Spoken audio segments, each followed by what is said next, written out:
on my bill. And I was perplexed because I hadn't been late. So I called up the credit card company and asked to speak to somebody, and got the usual, recordings and so forth, and pressed this button and whatever, and finally got a live human being. And I was told, well, that's because you were late. I said, excuse me, but I mailed my bill here, and it should have arrived within 3 or 4 days, which would still have put me a few days before the deadline, so how am I late? And she said, well, I'll have to get a supervisor. I said, I'll wait. So I wait a few more moments, the usual bells and whistles, and on comes a supervisor and tells me, well, it's not that I was exactly late, it's just that there was a change in the posting date. And I said, could you explain that to me, please, so that it makes sense to me? She said, well, the funds, the payment was here, but it wasn't applied to the account because we changed the posting date. I said, I was not informed of this. So I said, in other words, you didn't apply my payment, so I'm late, and now you're charging me a late fee. She said, yes. I said, I want the late fee removed. She said, well, I don't know if I can do that. I said, I know you have the latitude to do that. You're a supervisor. I want the late fee removed. And she said, okay, I will. And she said, it will be reflected in my next month's bill. And I said, okay. So the next month's bill come, and of course I check, and the late fee's removed. Well, the following month I realized that my interest rate went up from 9 point something to 29. I said, wait a minute. So I call up and I say, what's going on here? Oh, well, you were late. I said, no, I wasn't late. And I went through the whole thing again. Talked to the supervisor. Well, I don't have the latitude for that because that's a policy, but I'll pass it on, and I'll see what I can do, and I'll be in touch with you. Never heard from her. So I made another couple of phone calls and got very frustrated and told them if they didn't correct the situation that I was going to have to stop paying my bill. Long and the short of it was I began writing them letters, right? And I started out being nice. I wasn't as pointed as I would be today. I tried to be nice. And it went nowhere because these people basically don't care whether they do something right or wrong. All they care about is taking your money and picking your pocket. So I learned the hard way, you can't be nice. But at the same time, I also had a very good experience, which turned out to be, for me, a very rewarding one. So my first letter to Metris was pretty much a finger-wagging letter, if you will. And you'll see it on the disc, and also on the disc are the presumptive clauses. I did not use them in this particular one. I used them in some of the others. Essentially, it talks about the fact that you're giving lawful notification and that you're sending it pursuant to the Constitution, specifically the Bill of Rights, and that all of the language is here for you. And you can copy and paste these. And by the way, after I get home, I will be sending you some email attachments which have a lot of good information, documents you might want to use for your own edification or actually apply in some circumstances. And these will be sent to you on a separate piece of paper that you can copy and paste into your own letters if you choose to use them. In the interest of time, I won't read them all. Okay.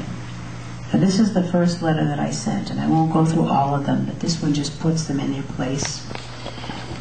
Yes. Can you see that okay? Can you guys read it all right? Okay.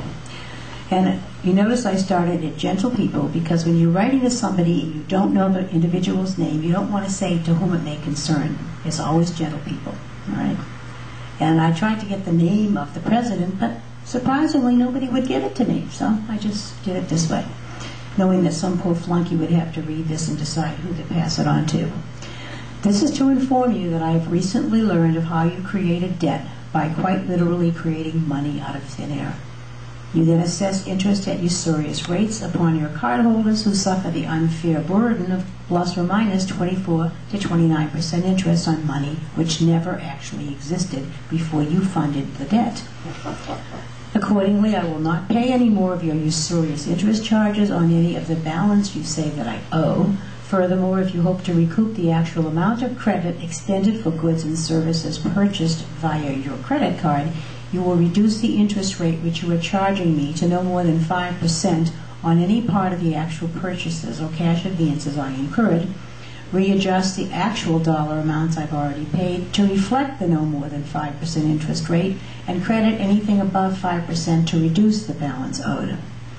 If you fail to reduce the usurious interest rates you are now assessing my account, you can eat the entire balance. It is your choice.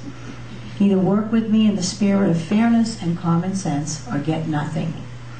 Because I am a fair and decent human being, I am willing to pay for what I actually purchased or received in goods and/or services. I will not, however, continue to be ripped off and burdened by your usurious and unfair practices, which are so draining my resources that I am unable to meet the obligations of my food, shelter, and other necessities of life. As clearly evidenced by the dishonest and unethical practices of Enron, Tyco, Xerox, WorldCom, and countless other greedy, thieving corporations currently bilking millions of people in this country, economic truth and justice have been abandoned for sheer profitability and ruthless gain. The banks and their spin-off bank card corporations are extorting countless billions of actual hard-earned dollars paid out by decent, barely making it people in exchange for non-existent money created by the touch of a few computer keys.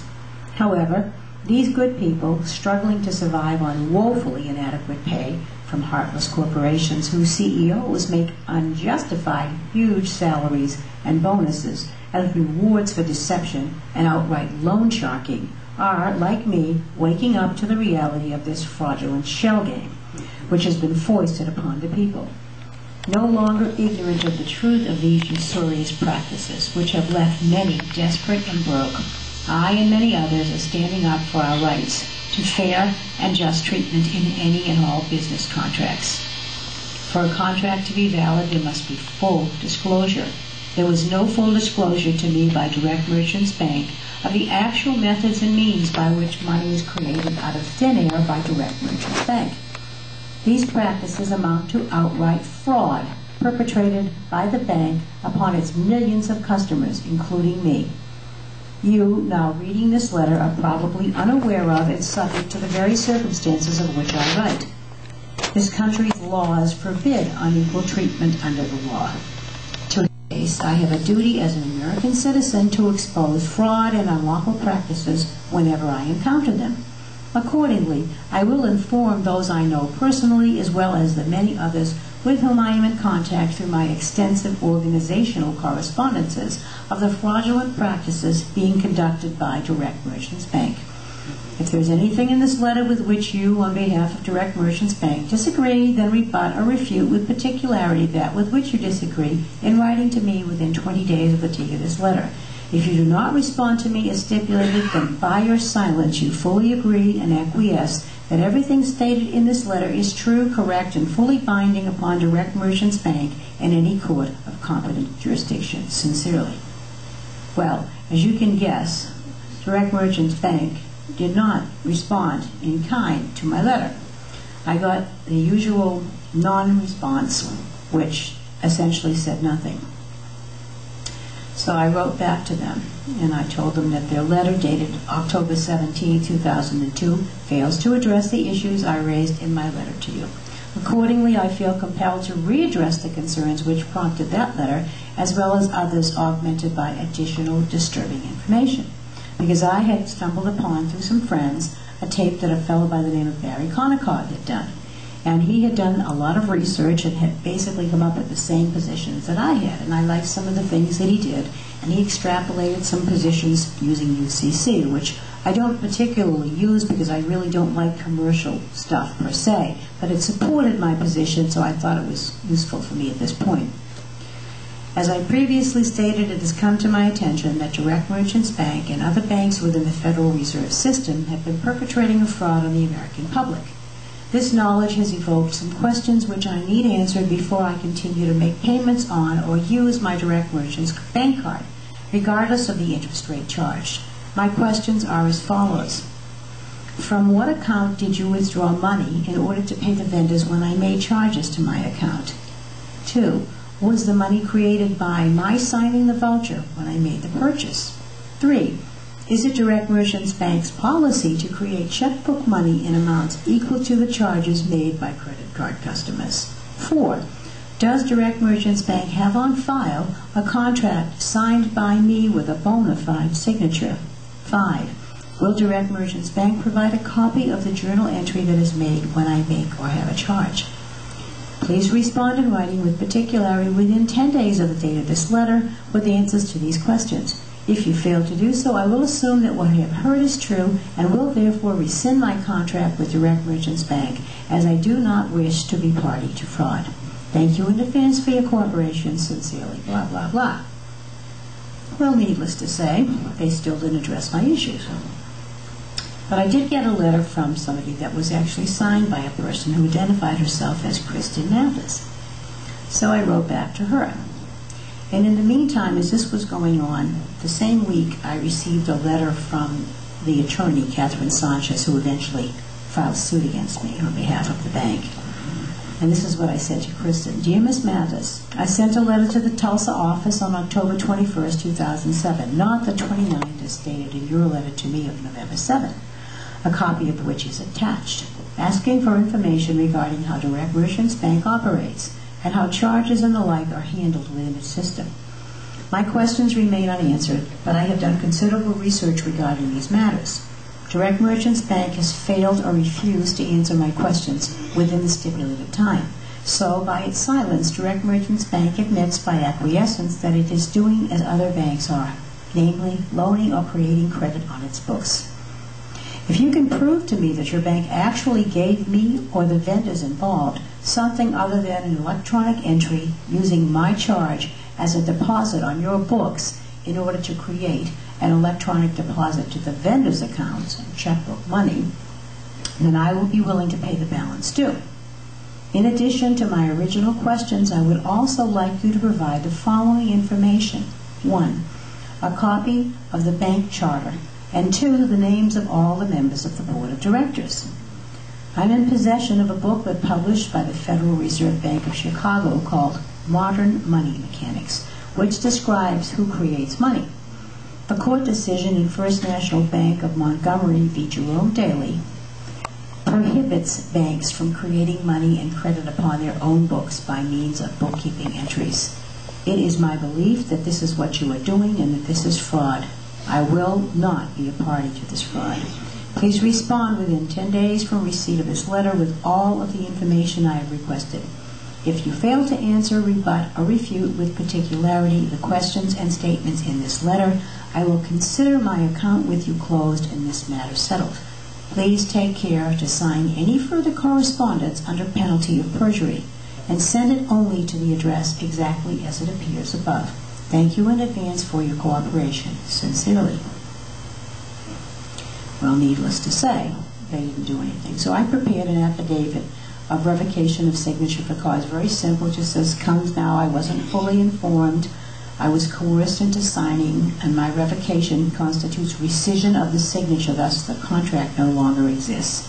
And that I revoked it per NMSA 1978, subsection 553501. And that I formally and timely removed the aforementioned signature for all time and removed any nexus that Direct Merchants Bank may presume to have over Affiant by virtue of said signature. And then I had it witnessed and sent it off. I'm sorry? That's New Mexico statutes annotated. It's their version of the UCC laws. Okay. Now, in the meantime, Ms. Sanchez had written me a letter, a very terse letter, saying that she was suing on behalf of a company named Metris Companies LLP, which I had never heard of. I didn't know that they were the parent company of Direct Merchants Bank. So I wrote her back, but I did recognize that the account number were the same. So, Dear Catherine Sanchez, this is to notify you that neither you nor Metris Companies LLP have any standing in the matter between Direct Merchants Bank and me. I've been in direct correspondence with Direct Merchants Bank since September 30th, 2002 regarding serious concerns and questions I raised about their operations and practices, which they have failed or refused to address, answer, rebut, or refute, with particularity within a legal time frame. Accordingly, they deem by acquiescence that the statements and questions contained in my letters, which equate with fraud, their operational practices of creating money and credit upon their own books by means of bookkeeping entries, are deemed true, correct, and binding upon them as admitted. I am enclosing copies of all correspondence sent to Direct Merchants Bank for your files, As I stated in my letters to them, I will not be a party to fraud, and I would assume you would not wish to be party to it either. Sincerely. Now, Miss Mathis did not answer my questions, and I told her that if I didn't get an answer, I was going to terminate my business relationship with Direct Missions Bank. So I wrote to her again on January 6, 2003. And I said, "Dear Miss Mathis, please be so kind to inform your legal department that I am returning your credit card number, blah, blah, blah, and demanding proof of the cancellation of all of the related computer-generated bookkeeping entry. I want to be clear on this point. You're not going to get one dime from me. Do you understand me? Not one dime."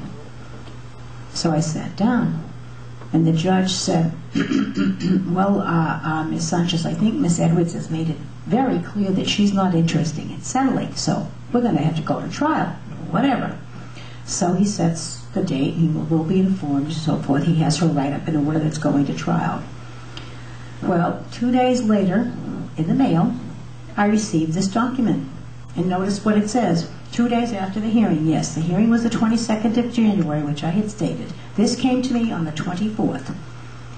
The above reference cause has been reassigned to the Honorable Eugenio S. Mathis, District Judge, Division 1, effective as of 1/21/04, due to the disqualification of the Honorable J.G. Harris, District Judge, Division 2. Okay? So, what happened here?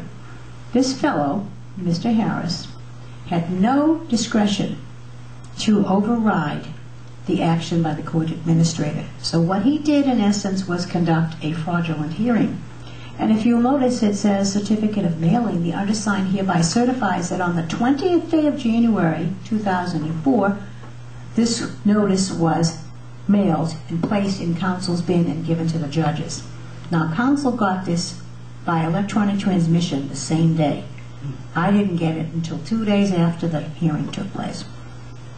I was denied due process of law. They conducted a fraudulent hearing, and the lawyer knew about it, and she knew that I wasn't informed. She should have, at the very beginning of this hearing, said, "Respectfully, sir, we shouldn't proceed because, as you know, you've been removed as judge." She said nothing. So I had no choice but to address that issue, even though I knew it wasn't going to get me anything.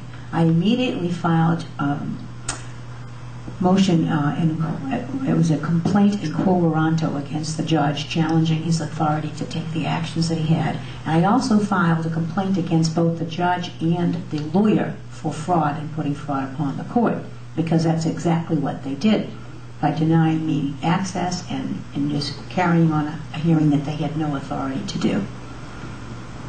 Now, there are a couple of positions in this. Number one, we spoke about recusal and disqualification before, and as I said, we never, never, never recuse anyone, because that's discretionary. We disqualify. There are always reasons to disqualify. He lumbered over to my car. He tapped on the window and said, "I need to see your driver's license," blah, blah, blah. I said, "No, you don't." He said, "Oh, it's just a routine stop." And I said, "There's nothing routine about it." I said, "Are you aware that you're violating my constitutional rights?" He goes, "I ain't violating your rights." I said, "You most certainly are." I said, "You're violating my Fourth Amendment rights, at least that." I said, "You had no probable cause to stop me. I wasn't speeding. I wasn't weaving. I wasn't doing anything that was in any way risking harm to anybody else." He goes, "Well, when you signed your license, man, you gave up your..." And I said, "Oh, would you like to see my license?" I put it right up at the window. I said, "Would you read that for me, please? Just above my name and signature." And he went, "All rights reserved." I said, "And that's exactly what that means." He goes, "Here you are, ma'am. Sorry to bother you. Have a good evening." And I traveled away. 1 week later, to the day, another sheriff's blockade, another sheriff, same thing, comes over. We go through the same drill. I pick it up. I say, "Would you read that?" He reads "all rights reserved." And I say, "And that's exactly what it means." He said, "I am so sorry to have disturbed your evening. Here you go. You have a nice night now. You be safe." I said, "Yeah, you too. See you around." And a lot of other people are pulled over, their cars are being searched, their luggage is being taken out, seats are being pulled out. And they're looking at us like, what? What just happened? And to further answer your question on all rights reserved, we don't do it simply to reserve our rights. We do it for that reason also. But we do it to notify the opposition that we are reserving our rights. And if you attempt... They thought they were being constitutional, but they really weren't. And we were going into the, they have the machines that beep just like they do at the airports now. And we had noticed all day that it was set very high, that practically anything set it off, so they'd have an excuse to frisk people. And while we were there, we were accompanied by sheriff's deputies the whole time, not just the fellow and his wife, but Jack and I as well. And I had an opportunity to talk to one of these sheriff's deputies for quite a bit of time, and he was totally fascinated with what we were doing. So Jack came through the machine right after I did, and the machine did not beep, but the guy said to him, put your hands up and all this, and Jack said no. The guy said, I have to search you, sir. He said, it didn't beep. He said, but I have to, and Jack said, it didn't beep. So the fellow that's standing next to me, the sheriff's deputy, said, is your husband okay? What's going on with him? I said, I believe you bet he's probably informing him about how his Fourth Amendment rights are being violated unlawfully. And the guy said, oh. And I said, this is absurd. I said, do we look like terrorists? And the guy said to me, well, gee, I don't know what a terrorist looks like. I said, you don't? He said, no, I don't. I said, come on. I said, you see them every day in here walking around in black robes and uniforms just like yours.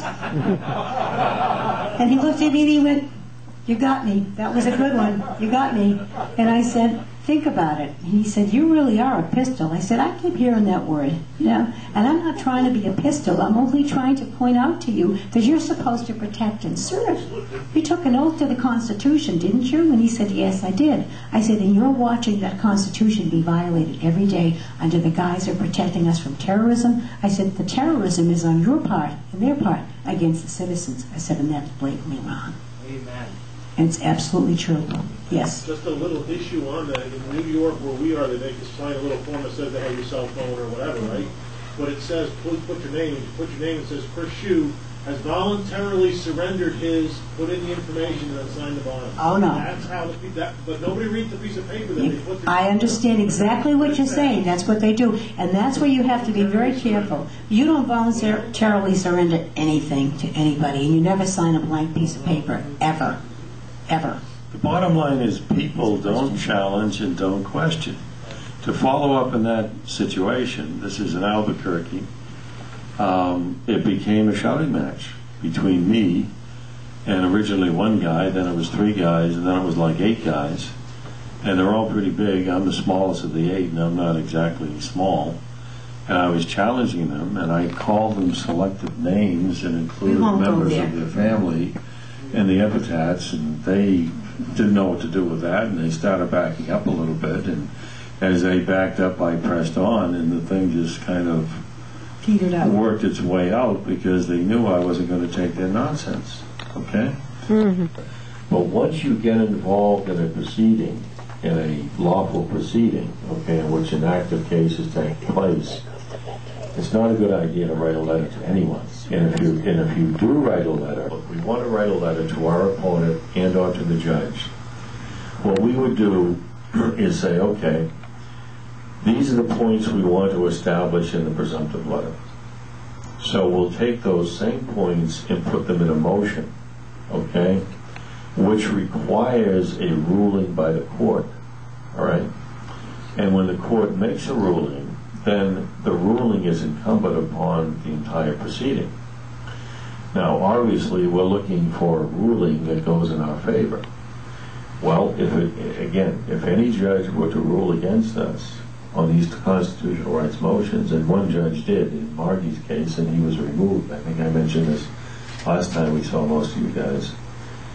He's been removed from office because he acted against the Constitution. We put so much pressure upon him that this guy was given the choice of either resigning or retiring. Well, if he retired, he could get his pension. If he resigned, he couldn't, so he retired, like 12 years early.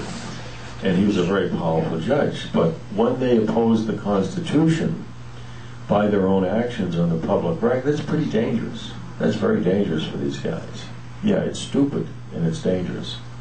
So what we're doing is trying to position the judge so that the judge acts lawfully, acts as he's required to act, okay, to protect your rights. Now we present other motions to the court as well, and we'll get into all of those motions later on. We're just talking about the motions now that require the judge to do what he's supposed to do. And again, when you see these motions on the screen, you'll see that the motions don't go beyond anything that's extraordinarily, there's nothing extraordinary here, okay? There's nothing beyond the scope of duty. We're just saying to the judge, do your duty, do your job, okay, and admit to it. All right, sign off on it. Yes? How do you do these methods when you're, say, in the appellate court level, and you have 3 judges that are going to hear your argument? You don't know which one of those judges are going to hear your argument. How do you send off these motions to each one of them, or how do you write your motion so that each one of them will see it before they come onto the? You write the motion to the court. The motion is written to the court, okay, and requires a ruling by all of the judges. Now remember, in the appellate division is a little more from the initial trial, okay, the trial court. In the appellate division, they simply take a look at everything that was presented, okay, and you really can't present any new evidence. You have to represent what was presented. Therefore, your motions that were submitted initially, can be resubmitted, all right? But it's a little different basis. We want to win in the initial case. We don't want to go to appeal. We want to win in the initial case.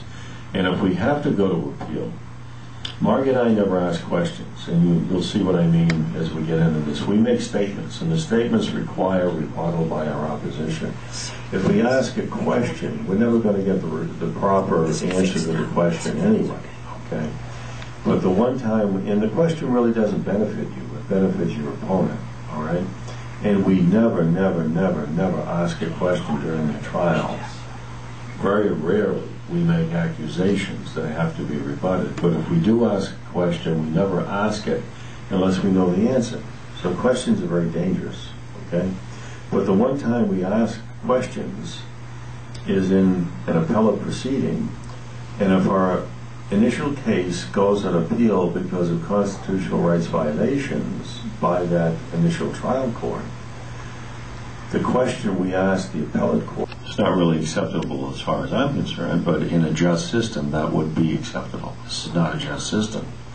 However, when your opponent crosses the line and opposes your rights guaranteed in the Constitution, that opponent, if he is a judge or a public officer like a district attorney or a U.S. attorney, just committed insurrection and sedition, okay?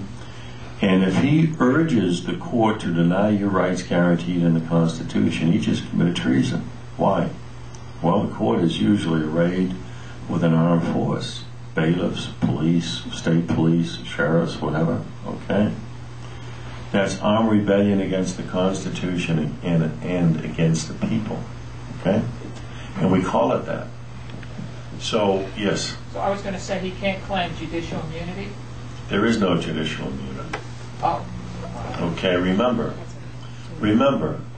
See, we have to go back to basics. That's why Margie and I get involved in kind of a long introduction. But if the intent of the long introduction is to bring us back to the basics and to the concept that we are the sovereigns and that the law is created for us. Remember, go back to Article 1, Section 1.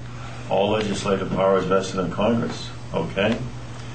Well, did Congress ever create legislative or judicial immunity for judges? No.